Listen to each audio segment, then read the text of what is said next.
A lot of this should go without saying, but if you're new here, please take a minute to read the disclaimer. And for those who are caught up, I hope you enjoy the video. Also, second disclaimer. Yeah, the Switch will be publicly available before this video goes up, but the type of video here could be used for any Nintendo-related topic. There's nothing really stopping him from making a Nintendo Critics Part 3. Yeah, I'll get to that in a little bit. With all that said... Oh my god, SMT is on the Switch! So, the Nintendo Switch is a thing. The Big N had a little event in January, and it was a good old time. After that little information dump, we had most of the internet talking about it. Hell, I made a video discussing it with a few friends. So, Nintendo must be doing something right. And like clockwork, all these discussion videos will generate contrarian opinions, and the fanboys will march in droves to defend their favorite soulless corporation. Enter Josh from TheBitblock. For those of you who don't know what that is, think of a poor man's Gamexplain, consisting of an even smaller group of people who exclusively talk about Nintendo games. But while Gamexplain has been caught criticizing Nintendo during the planetary alignment, TheBitblock seems to have a different approach. One of which involves fanboying for the Switch while we lack all the necessary information about it. Also, before I start, aside from its online pricing, I'd be lying if I said I wasn't excited for what the Switch had to offer. However, I do realize why it has the polarizing reception that it's been getting lately. And with all that out of the way, let's get started. Hey, how's it going, everybody? It is Josh Thomas here from TheBitblock, and I'm going to be sitting down here and very casually going over a few complaints that I have heard about the Nintendo Switch that I personally don't really agree with. So this is kind of me responding to the criticisms that the Nintendo Switch presentation, or just the Nintendo Switch in general, has received. I want to point out right off the bat, if you are new here, I think there are plenty of people that can inform you I am not a fanboy of Nintendo's. I've had many complaints about Nintendo's in the past. I am personally very excited about the Switch. I think it's going to be amazing, and I think in a couple years from now, it's going to be doing really well. I think it's going to be doing really well, like, even at the launch. Yeah, I just think that there are some complaints that people like to throw at Nintendo that I don't agree with, and I don't think they're fair, so I'm not going to take it anymore, and I'm going to defend Nintendo. Okay, that's all fine and dandy. However, the whole unscripted thing kinda bugs me. Now, I'm not gonna make it a law that you must use a script when making a video, since some people have done well without one. Where I feel the line should be drawn is where you're presenting an argument against several people who either have done some research on the topic in hand, or can organize their points better. In this kind of situation, it makes more sense to write down a few bullet points ahead of time, especially since you're going against Boogie2988, Jim Sterling, and Review Tech USA, where 2 out of those 3 I can confirm have scripted their videos prior to hitting record. Okay, so first of all, the one thing that I actually am very surprised to see people sort of complaining about is the price. So in case you don't know, for some weird reason, the Nintendo Switch is going to retail on March 3rd, that's when it launches, for $299.99. So essentially $300 here in North America. There are somehow people who think that is overpriced. I don't really get it, because, you know, what bothers me is, and a lot of them are saying, like, I wish it was $250. That's what they wanted it to be. That's what they assumed it would be. It's not that, so they're upset. I think $300 is about as expensive as they could have made it. You kind of want to stay mainstream in a way, and I think $300 still is that. You know, what bothers me is there's a lot of people that are like, I want Nintendo to be competitive with Xbox and PlayStation. And it's like, you want them to be competitive with them, but then anytime Nintendo prices their machine in a way to where they can maybe be competitive with them as far as like horsepower and as far as the capabilities of the system, you complain. And what other, you know, what I don't understand is it's like, if a Nintendo machine is $300, that's overpriced, yet if an Xbox and a PlayStation is $300 or $350, that's not overpriced?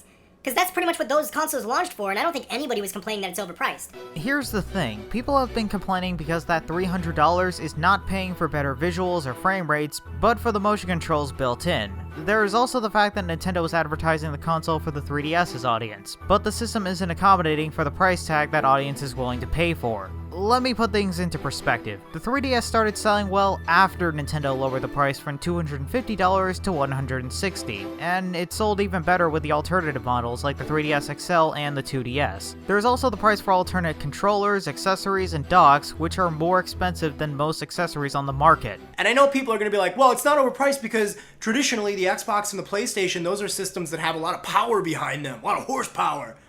Everybody turns into Tim Allen all of a sudden when it comes to talking about video game machines. And we'll talk about this technical spec thing a little bit later because I got some stuff to say about that. Nintendo gives you value in different ways. Microsoft and Sony, they like to give you value as far as like, ooh, it's got the cutting edge processor thing chip. Whereas Nintendo's like, hey, you know, it's a pretty darn good capable system, but it's also got a lot of fun things with it. Nintendo's like the only video game console anymore, they're the only video game maker anymore that actually wants to kind of like find new ways to have fun with a game, with a controller. And I think that is just so crucial and so important when it comes to video games. Like, why do you want everything to just be so stagnant? Why do you want everything to just be a normal controller?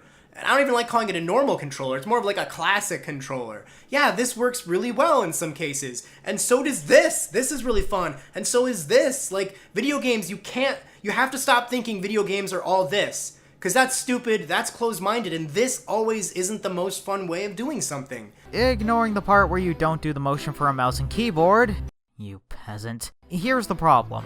This is standard. The reason why people are complaining is that what you're referring to as boring has a 100% success rate in the hardware department, as opposed to making a mistake because the motion control misread your movement. If a developer messes up the controls on a standard controller, it's because they were being lazy, not because they couldn't program around a control scheme with a noticeable failure ratio, even if it is just by a little. So what I'm getting at is Nintendo gives you value for the $300 price tag by giving you a really cool HD rumble feature in both of the controllers. I think it's in both of them. Man, this unscripted format is really serving you well if you can't confirm one of the basic features of the system. You know, being able to actually feel glass pouring into, or water pouring into a glass in your hand, that could be pretty damn cool. And that kind of detailed rumble could be something that does enhance your game experience. I mean, just basic rumble does make you feel better when you're playing a game. Like when you get hit and you feel that, that's pretty cool. So having a better version of that, I'm okay with paying a little bit more for that. Okay, more detailed rumble. Nice. But will developers use it? The answer most likely is that Nintendo themselves will use it, a few third-party devs will shoehorn a gimmicky part of the game that will not be missed if it gets re-released on a different platform, and it will be forgotten when Nintendo breaks out the big titles that don't use them. In fact, here's a little thought experiment. Look at the biggest games on the Wii U and 3DS and find how many use a majority of the gimmicks. Something that I think is weird, but a lot of people were complaining about the price, and for some reason, they all just think like, I think it's too much for Nintendo. I don't think Nintendo should be $300. Why? Why is Nintendo the system that has to be like dirt cheap, yet you still want it to compete with the high-tech system somehow? Like, you want all these third-party support and all that, yet you don't want it to be expensive in order to be able to get those? It doesn't make any sense. Yeah, it doesn't make any sense. Mostly because I've never heard people complain about this. Nor do you point in the direction of someone who is making this complaint. Keep in mind, Josh will bring up the Three Stooges later when pointing out their complaints, but a few times in the video, he makes a claim with no proof and some cynical asshole can waltz on in here and then call your statement complete bullshit. As for the point you brought up, I'm just gonna assume that you took two arguments, the console is underpowered, and it's overpriced, and due to a nasty side effect of doing this unscripted, you combine the two together to make an easy argument to debunk, albeit unintentionally. But motion control can be used as a main way to play a game, like Wii Sports Resort, or maybe 1-2 Switch and stuff like that, to where it's like the whole game is really built around the motion control. Zack and Wiki, Red Steel 2, to name a couple of them, Boom Blocks. There have been many games in the past that are fantastic games, and it is because of the motion control. No, those great games were great because some talented people wanted to make an interesting title using the motion controls, and the publishers saw dollar signs from all the Wii units sold. That doesn't undo the fact that these games were good, but had Nintendo not printed money with Wii Sports, these titles would never be made. Not to mention, those great controlling Wii games are seen as the exception to the mountain of shovelware that controlled like crap. Oh, also, I love how you never brought up the Wii U. You know, the system whose motion controls were not implemented the best by third parties, and in one case, a first-party game. And for first-person shooters, I can't go back to playing a first-person shooter like this. It seems clunky and slow. Being able to literally pinpoint where I want to shoot and all that, this is the way to play a first-person shooter as far as I'm concerned. Which is why the mouse and keyboard are never acknowledged even though it fits your description word for word. Oh, and before anyone gets on my case, the PC market has become as accessible as any of the three consoles, so I feel ignoring it seems to be pointless, especially since a point in the Switch's favor could be its ability to be the companion to PC gaming, as opposed to a direct competitor like the PS4 and Xbox One. new ways to play video games and exploring those pastures and constantly pushing forward with that is very important. So whenever I hear people say how the Joy-Con controller can use HD haptic feedback to provide the feel of a drink and ice cubes being inside of it. Why? I don't know. Motion controls. I don't know why they still think we want motion controls. The downplay of the initial Switch sales pitch in favor of making another gimmick-laden waggle festival. Nintendo, no one cares about any of this motion shit. They stopped giving a shit about this kind of games with the Wii! it kind of annoys me. Because it's really self-indulgent. You're living in a bubble. You're assuming that because you don't like motion controls, nobody else does. And you're thinking, motion controls were introduced in 2006. It's 2017. Let's get rid of them. They're old now. First of all, thank you for using a live reaction from Review Tech USA. You know, the on-the-nose immediate reaction.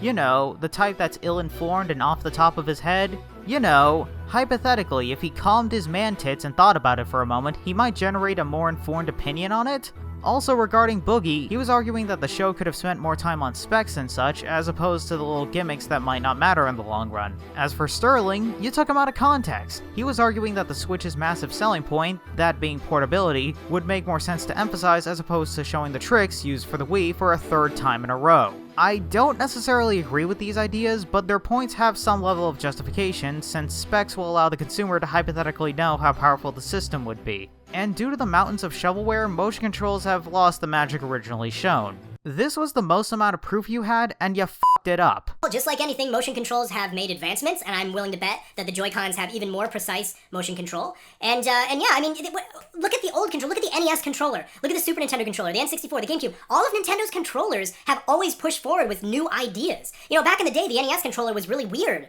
Like, before the NES controller, you would play, I'll use this Link as an example, this Link amiibo. There was just like a little knob, and you'd do this, and there was like one button on an Atari or whatever. That's what the standard controller was. And then Nintendo came along, and they had the NES thing, and they had buttons and a D-pad and stuff. And you had two-player support, and you had, like, Nintendo has always been about pushing the boundaries with what can be done with a controller. I have no idea how there's so many people that are like, I grew up with Nintendo, I love Nintendo, man, but they gotta stop with these wacky new controllers. What? If you really grew up with Nintendo, you gotta stop and realize that those things you were using to play on the Super Nintendo and the N64, those were very weird and revolutionary for their time, and they became standard. Okay, first, Atari had two-player co-op. Hell, the Pong machines were built around the idea of two players competing against each other. Second, a decent chunk of what you said isn't necessarily wrong, but the main controllers that you show, you know, these, were built based on the limitations of its predecessors, as well as adding a button not being as controversial since, at worst, it would just go unused. The Wii was going in a different direction from the rest of the industry by using motion controls, and it did well. But like the 3D feature on the 3DS, it was a novelty when it came out and was abandoned by the majority of the industry later down the line. And I got bad news for you, great news for me, and millions of others. Motion controls are a new form of standard. They're not the standard, but they are a standard, and they're not going anywhere. And thank God for that, because I want Wii Sports Resort 2, I want a new Boom Blocks type game, I want a Zack and Wiki type game, I want all those fun games, and I want games that I just control normal. Okay, but will the Games that I just control normal. be the standard for most Switch games? What if hypothetically a major Nintendo IP had a new game that forced motion controls down everyone's throat and was hated for it? To say that you're surprised that Nintendo put motion controls in these things is really weird to me. Because, you know, I mean, there's no sign that people don't want motion control games anymore. Like, what motion control game came out that failed? Like, recently, like with Wii U. There weren't really a lot of motion control games on the Wii U. And at that part of the video, he was just ignoring me as if I wasn't even there. What's happening, Doc? Am I ugly? Does Josh hate me and just refuses to speak about me? Well, Star Fox, this is an uneducated guess, but I think this BitBlock fellow refuses to acknowledge your existence because he either wants people to blindly believe him, or his desire to avoid scripting made it never occur to him that Star Fox Zero had tainted the idea of motion controls and gimmicks in general in the eyes of the consumers everywhere. But again, that's only a guess on my part. Why guess? Don't you have a degree? No, I'm not a doctor. I just broke in here and was posing as one. What? The part that really makes me raise an eyebrow is that he, ironically mind you, reviewed Star Fox Zero, so I wonder, why ignore it? So yeah, I'm very pro motion control, and it's always annoying to me when people are like, I can't believe... I mean, when you first saw the Switch, because people were like, man, I didn't think they were going to do motion controls. When I first saw that reveal, I was like, okay, good, Nintendo's not doing motion controls anymore. and now I'm surprised that they are. When you saw them pull those two pieces of the controller off of the thing, you didn't think, oh, there's the new Wii Remote and Nunchuck? Like, did you really think these things weren't going to be motion controls? Like, how did you not see it coming? Oh, I don't know. The fact that every game shown in the trailer was using buttons to control them? Hell, there were 2 parts where people were using the Joy-Cons as NES-style controllers. It's kinda hard not to assume it would be the standard-ish controls from the very beginning. So next up, I talked about this a little bit when I mentioned the technical specs. One of the things I keep hearing people say, and it boggles my mind, which is easy to do because there's not a lot of stuff up here. There's just a lot of hair, a lot of blonde hair that I try to maintain in a hat right now. But people are really surprised that on stage Nintendo wasn't like, and here's a detailed analysis of all the technical specs behind the Switch. When has Nintendo ever done that? Nintendo's never been about the technical specs. They've never been like, hey, let's detail the tech specs to these people. Oh, it's got this type of a processor and this kind of a chip. You know when we're going to learn about the specs of the Switch? When somebody buys one and opens it up and then says what it is on the internet. Nintendo never comes out and says, this is what our system is. That's not a Nintendo thing to do. Seriously? Why the f*** would anyone buy a device without knowing what's in the box? Because Nintendo made it? Well, if that's the case, then you have a low standard for the fandom you belong to. As for the it's not a Nintendo thing to do, well, making a device region-free using a universal charging cable for the Switch and including voice chat were not Nintendo things to do, but they did it anyway. So why stop there? They're not really going to brag about their hardware and their techs and all that. They'll brag about the controllers and stuff. Right, which is why the N64 was a powerhouse for the time, and prior to the original Xbox, the GameCube was leading in graphics. Nintendo only did the whole bragging about the controls when the Wii came out, and even then, they backpedaled with the Wii U, showing core titles like Metro Last Light running on the system. And then finally, this one I might take a little bit of crap for, but I gotta say it. A lot of people always talk about third-party support when it comes to Nintendo. That's the most talked about thing, especially with the Switch. They're always talking about oh man, I've heard people say, We're also dropping third-party support, apart from a few games like FIFA and Rayman, you're still not gonna be able to get anymore. which is a little weird to me, because here's the deal. Aside from the NES and the Super Nintendo, third parties have abandoned Nintendo. They've not been with Nintendo for a long, long time. And it's true that we do get third-party games every generation, but as soon as competition came along, third parties moved over to Sega, they moved over to Sony. It's just not Nintendo's strength to have a lot of third-party games. So you're acknowledging the fact that Nintendo has problems with getting good third-party games, and you're purposefully ignoring it. Wow. Okay, good luck trying to prove yourself in any future videos with that mentality. So I don't understand why people don't just grasp this already. Get it through your head. Nintendo's console is never going to be the go-to console for third-party support. For a variety of reasons. For one thing, it's not going to sell as well. Doom and all those kinds of games like Assassin's Creed, Call of Duty, all those more core, gritty, realistic games, they're not going to sell as well on a Nintendo system. And I know you could say, well, the reason for that is because every time they make them, the Nintendo version is gimped in some way or it's late. And that's a legitimate complaint, that's a legitimate argument. But I think even if they weren't, even if it was the exact same thing, Nintendo's version would still be the weakest sales. And third parties would eventually say, why are we supporting the Switch? It's always the version that has the least amount of sales. Let's just focus on PC, Xbox, and the PlayStation. Again, you're acknowledging that there's a problem, but you're not disproving it. In fact, you're justifying why the Switch will never get any of the major games people buy on the other platforms. And after the point I cut off, you bring up Nintendo's first-party IPs. While not wrong, you forget that not every customer will buy all of Nintendo's games. Some want FIFA, Madden, Skylanders, Call of Duty, etc. And the fact that Nintendo might not consistently get these games would make the average Joe wonder, what's the point when the other platforms have all those games and more? I will say this. This is one of the things that annoys me. Why is it that Nintendo always gets so much crap for not having the hardcore third-party games, right? That's something we all have heard time and time again. And maybe I'm wrong. Maybe Nintendo needs it. I don't think they do. But Nintendo always gets so much crap for that, and it's always such a topic of conversation. But nobody ever talks about how the Xbox does not have a lot of family-friendly games. Nobody ever says, where's the Xbox's version of Mario? Where's the Xbox's party games? I mean, there's a few because of Kinect, but there's not a lot of them. Minecraft? Look, from this video I understand that you've been ignoring the entire industry outside of Nintendo, but how are you not aware of the popularity of Minecraft with the kids? What about Rare? And as for the other examples, Halo seems to fit the play with your friends crowd that you seem to be obsessing over. Just because it doesn't fit what you'd break out at a get-together, that doesn't mean that it should be ignored. Where's the Xbox's version of Mario Kart or like a Metroid type game? Where's any of the first party stuff on the Xbox or the PlayStation? Because it's not really that much. Really? Really? Look, I could buy the complaints towards Microsoft since their non-Halo IPs are getting killed off by the second, but Sony? There's plenty of first-party exclusives to justify their glorified paperweight. Bloodborne, Infamous Second Son, all the Uncharted games, the definitive port of The Last of Us, Little Big Planet 3, Gravity Rush, Tearaway Unfolded. See, I can list off a bunch of games to sound smart, and in this case, I can back up my point since they're all diverse enough to accommodate a wide enough audience. And none of those games were made at the expense of third parties. Or having enough variety. I mean, the Xbox is really mostly catered to a hardcore demographic, and they have very little in the way of a more casual, lighthearted experience. Why is that okay?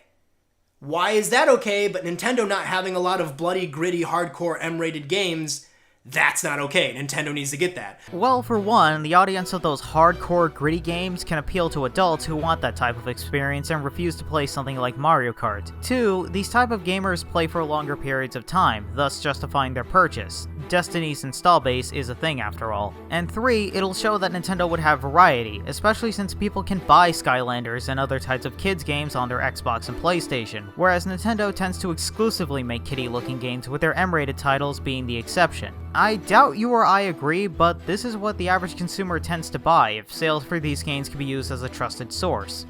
Wanting Nintendo to have these big hardcore games, to me, is like saying, why doesn't Disney have a lot of movies where, it's a horror film with a lot of blood and guts? Because that's not what Disney specializes in, for the same way that's not what Nintendo specializes in. No, this is bullshit land. Josh can ignore reality to make his nonsensical arguments all he wants. Get those stupid facts out of here. Also, Bayonetta's on the Wii U, and Fire Emblem Fates was aimed more at older teenagers with its fan service. Get good. But I'm gonna ask you this. How many third-party games do you actually buy on the Nintendo consoles? Probably not a lot. And you could say, well, it's because there's not a lot of them on there, but I don't think you don't buy them. We don't buy them. Let's be honest. Nintendo fans, let's come clean. We're buying the Switch because we want Animal Crossing, we want Metroid, we want The Legend of Zelda, we want all the Nintendo stuff. That's why we're buying it. That's where majority of our money is going to go. And very rarely do we sneak out beyond the Nintendo pastures to see what's going on elsewhere. Wow. Projection much? Look, outside of justifying why third parties should never even look at the Switch, let alone put games on it, you're using your buying habits specifically to make this claim. Also, hi Rayman Legends controversy. The game that a lot of people bought a Wii U for and were collectively pissed when Ubisoft delayed it to make it multi-platform. How are you doing? I don't think all this stuff about third parties needing to be on the system is really all that true. It'll be good if it happens, and Nintendo should try to get it to happen, but it's not going to be doom or gloom for Nintendo. So Nintendo should get third-party support. It would be a good thing even if it gets third-party support, but they don't need third-party support, even though that's what led to the Wii U's downfall. What? Okay, now this would be the point where I'd go into final thoughts, but Josh made a follow-up video. And somehow it's much worse.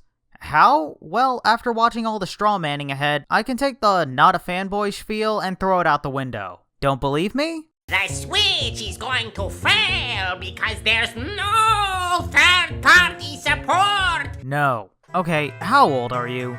Seriously, you can't make this shit up. A grown-ass man-child defends a soulless corporation from all the voices of dissent using a shitty Waluigi impression. Look, there's nothing wrong with having a sense of humor, but I honestly can't see this as anything more than strawmanning, since all these realistic issues people have with the Switch are being treated as if only haters of Nintendo would say this. And really, the only thing this BS accomplishes is that it potentially avoids the negative feedback from all the fans of YouTubers that you're calling out by making a faceless opponent to fight against, as seen by the lower number of dislikes. How am I supposed to enjoy the games if they're not in the 4K? 1080p? What is it, 1998? I need the 4K gaming! Yeah, I don't know. I mean, a lot of people don't really own 4K TVs right now. And sure, in the future, maybe they will, they probably will, but it's not really a mainstream thing right now. Most people have a TV that is capable of 1080p.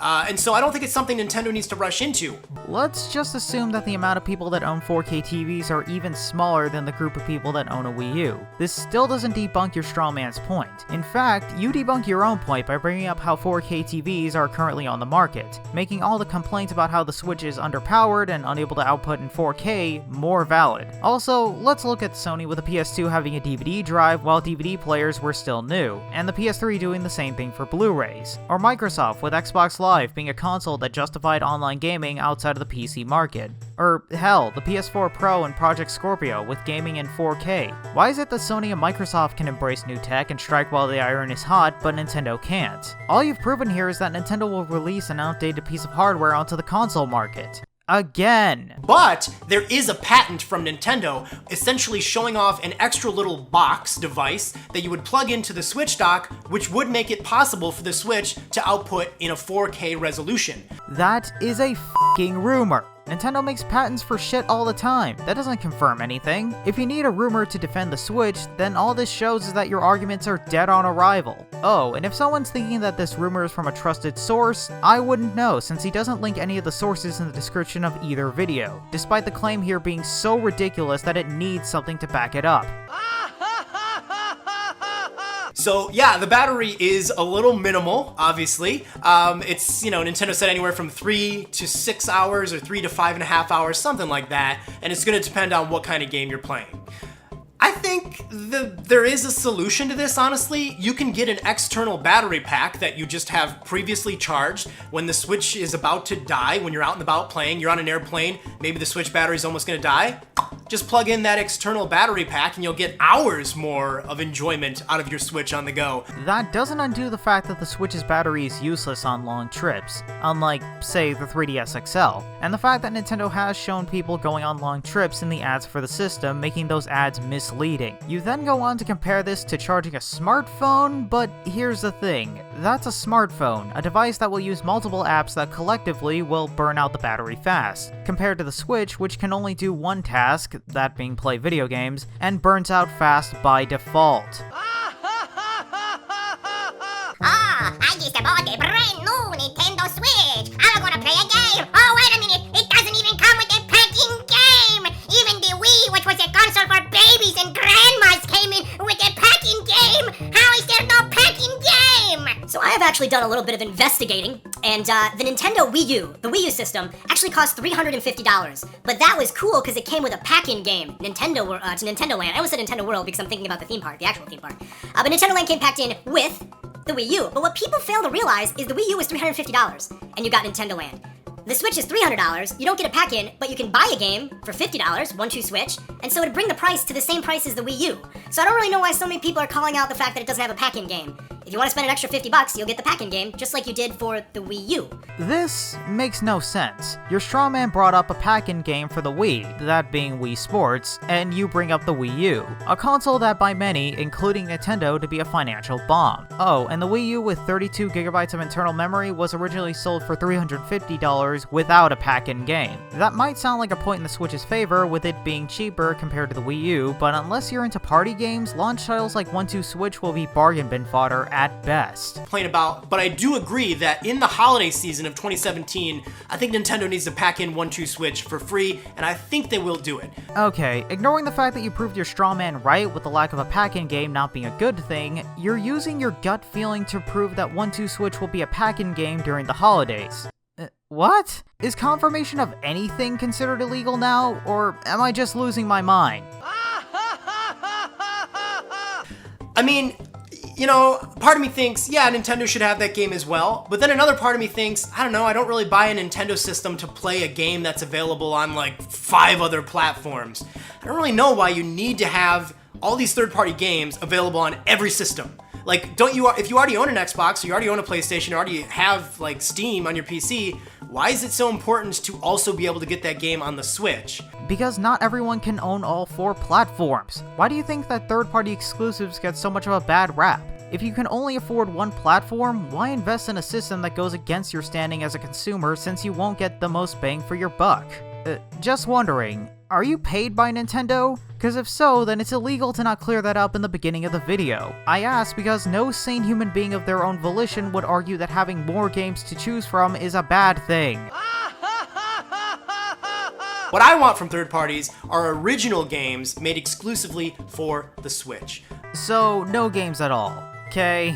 Seriously though, unless you're going with a super low budget efforts from third-party devs, the Switch will get nothing since more platforms increase the sources of income. Yes, there were some third-party exclusives shown off, but how long until these games go multiplat? The cynical part of me is seeing another Rayman Legends situation in the near future. I